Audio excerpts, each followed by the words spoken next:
Hello. Today I'm going to show you how to reset your Hitway pedelec computer system with the model L182EXB1.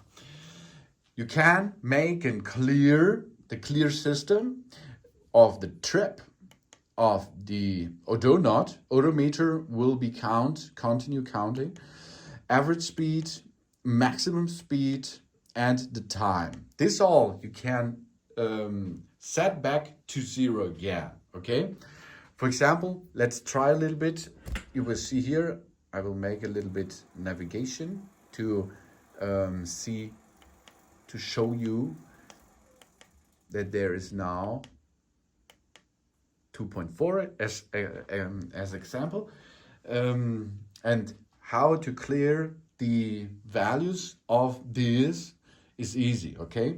We have here the power button to switch between the menus. Okay, you can see here average speed, maximum speed, time, trip, and so on. You see here the plus button to switch between the gears, with minus down, with the plus up. And to make a clear reset of the system, we use the power button and the plus button. Keep pushing for 2 seconds. There you can see clear, just done. Now you can see everything is cleared exceed the odometer. The odometer will be counting. Average is O, maximum speed is O, and time is O, and the trip is resetted. Reset, done. Thanks for watching. Please subscribe me and give me a positive feedback, and I hope to see you again on my channel. Sun.